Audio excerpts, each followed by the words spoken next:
warahmatullahi wabarakatuh. Nama saya Ismail bin Cik Ishak, 275997.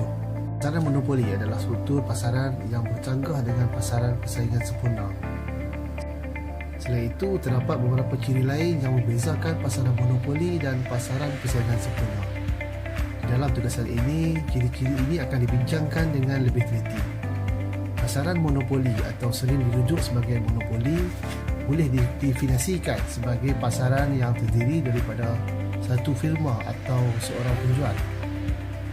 Pada akhir tugasan ini, kami akan merumuskan beberapa perkara seperti berikut: menerangkan maksud monopoli dan sumber kuasa monopoli, membezakan pasaran monopoli dengan lain-lain struktur pasaran, menjelaskan bagaimana harga dan input yang memaksimumkan keuntungan monopoli ditentukan, dan menjelaskan konsep monopoli seperti yang dilaksanakan dalam pasaran monopoli, mengaplikasikan teori dekriminasi harga di pasaran monopoli dan contoh-contoh monopoli yang terdapat di Malaysia.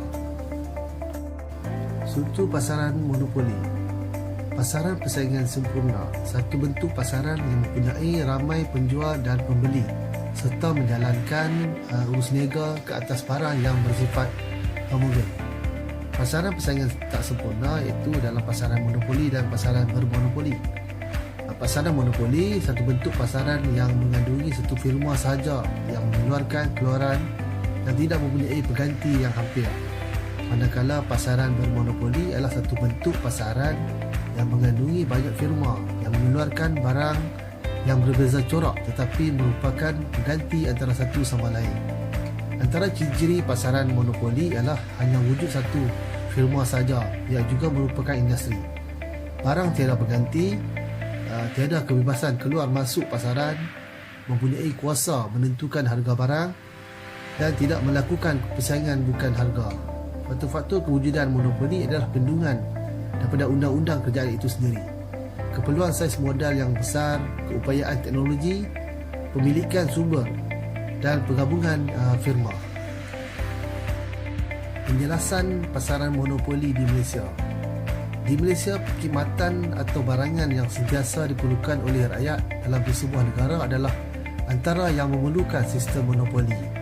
Ini kerana hanya syarikat yang benar-benar berkemampuan sahaja akan dibenarkan untuk menjalankan aktiviti perniagaan. Contohnya penyediaan perkhidmatan elektrik iaitu TNB, ubat-ubatan seperti farmaniaga dan perkhidmatan pemeriksaan kenderaan iaitu Puspakom. Sejak kerajaan beralih tampuk kepimpinan setahun yang lalu, Menteri Kepimpinan baru telah mengambil berbagai inisiatif untuk mengurangkan kos sara hidup.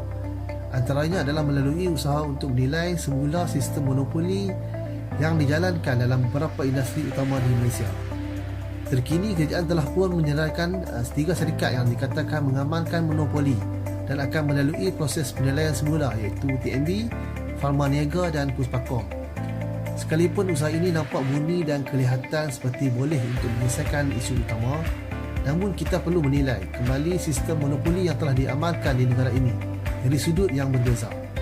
Sistem monopoli dalam perniagaan selalu dipandang buruk kerana sifatnya yang membenarkan sesebuah syarikat untuk mengamalkan atau mengawal harga barangan atau perkhidmatan yang disediakan.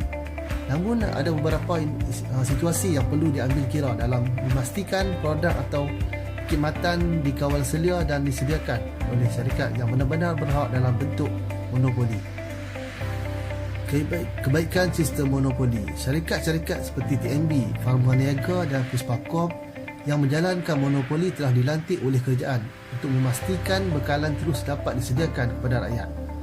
Latar belakang syarikat haruslah menepati syarat-syarat ketat yang ditentukan oleh kerajaan. Hal ini bagi memastikan satu sistem monopoli yang baik boleh jalankan bagi memberi situasi menang-menang pada syarikat kerajaan dan pada rakyat. Antara kebaikan lain sistem monopoli adalah syarikat perlu menyediakan bekalan perkhidmatan atau barangan secara konsisten kepada pengguna dan masyarakat mengikut masa dan piawaian yang telah ditetapkan oleh kerajaan. Selain itu, kerajaan juga dapat mengawal harga bekalan dan sesuatu barangan. Syarikat-syarikat yang dipilih oleh kerajaan juga mendapat pengiktirafan dan jaminan oleh kerajaan kerana operasi perniagaannya memerlukan modal yang sangat besar. Sebagai contoh, syarikat yang monopoli sesuatu perniagaan di Malaysia ialah syarikat TNB. yang menyediakan utiliti dan perkhidmatan elektrik kepada seluruh Malaysia. Baru-baru ini ramai menyuarakan ketidakpuasan hati terhadap kenaikan bil elektrik yang dilihat menambah beban kepada kantung kewangan mereka yang menjejas akibat pelaksanaan PKP. Justru ada yang menyarankan supaya tiba masanya monopoli tenaga nasional berhad iaitu TNB dalam perkhidmatan bekalan elektrik dihapuskan.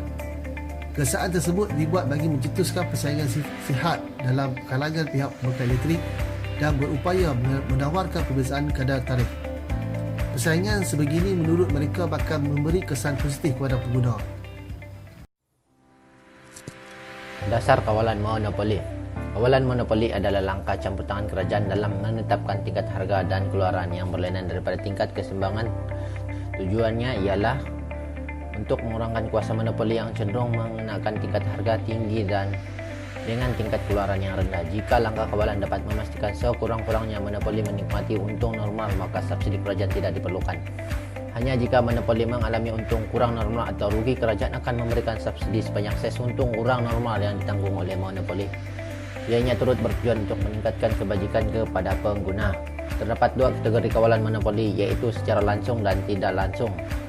Kawalan monopoli secara langsung yang dikenakan oleh kerajaan ialah harga pulangan adil AR sama dengan AC.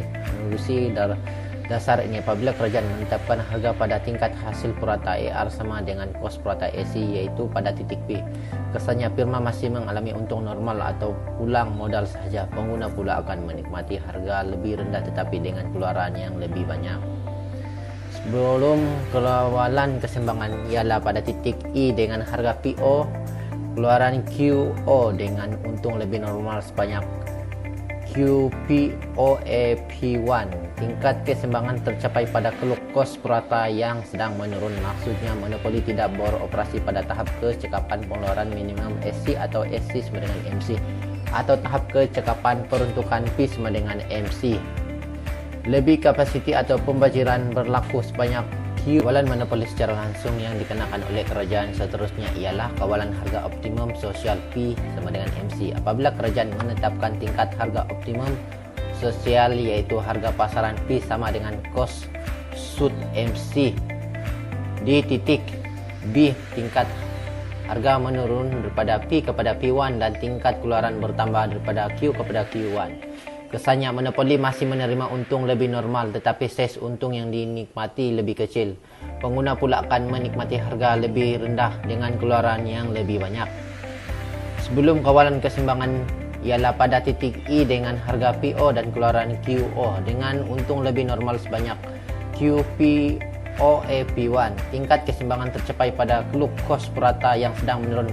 Maksudnya monopoli tidak beroperasi pada tahap kecekapan pengeluaran minimum SC atau SC sama dengan MC. Lebih kapasiti atau pembajiran berlaku sebanyak QOQ1 menyebabkan pengguna harus membayar harga lebih tinggi PO manakala kuantiti keluaran lebih kecil QO.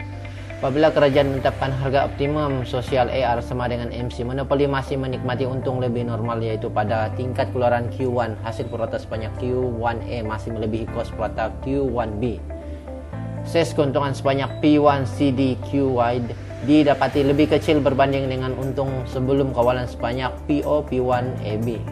Objektif kawalan tercapai kerana pengguna menikmati harga lebih rendah P1 dan keluaran lebih banyak.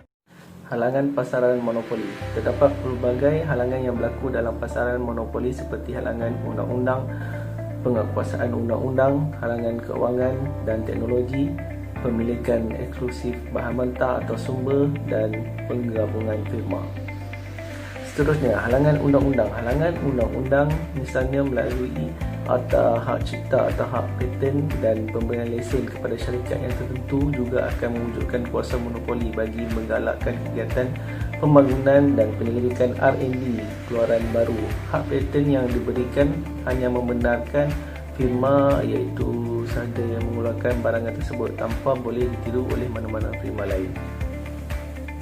Penguasaan undang-undang di Malaysia buat masa sekarang, perlindungan pengguna terangkum dalam pelbagai akta yang terletak dalam bidang kuasa pelbagai kementerian atau agensi. Walau bagaimanapun, hal ehwal pengguna merupakan tanggungjawab langsung Kementerian Perdagangan Dalam Negeri dan hal ehwal pengguna iaitu KPDN dan HP yang bertanggungjawab mengawal memastikan harga barangan, jenis mutu dan kegiatan perdagangan termasuk kegiatan berkaitan adalah dipantau dan dikawal. Pihak kementerian juga melaksanakan pelbagai program untuk melindungi dan memajukan pengguna termasuk seminar, program kesedaran pengguna, penerbitan serta bantuan kewangan kepada agensi-agensi kepenggunaan. Seterusnya ialah halangan kewangan dan teknologi. Setengah industri tertentu memerlukan modal yang besar, kepakaran dan tingkat teknologi yang moden yang hanya dimiliki oleh firma besar sahaja. Halangan ini menyebabkan firma-firma kecil tidak dapat memasuki industri kerana tidak mampu memberi saingan dengan firma tersebut yang sudah cekap serta teguh dalam menghasilkan keluaran yang berkualiti. Okey, untuk pemilikan eksklusif bahan mentah tersumber, sesebuah monopoli akan terbentuk jika terdapat sebuah firma yang dimiliki atau mengawal keseluruhan penawaran bahan mentah sumber yang diperlukan dalam suatu output. Ini adalah kerana firma tersebut boleh menghalang pesaingnya daripada firma-firma lain menghasilkan output yang sama. Okey, yang terakhir adalah penggabungan firma, di mana monopoli juga boleh terbentuk daripada gabungan firma-firma yang berada dalam sesebuah pasaran melalui pembelian firma-firma pesaing oleh firma induk. Bila ini berlaku, tidak lagi wujud firma-firma lain dalam pasaran kecuali monopoli yang baru terbentuk. Keseimbangan monopoli terbagi kepada dua, iaitu jangka masa pendek dan jangka masa panjang.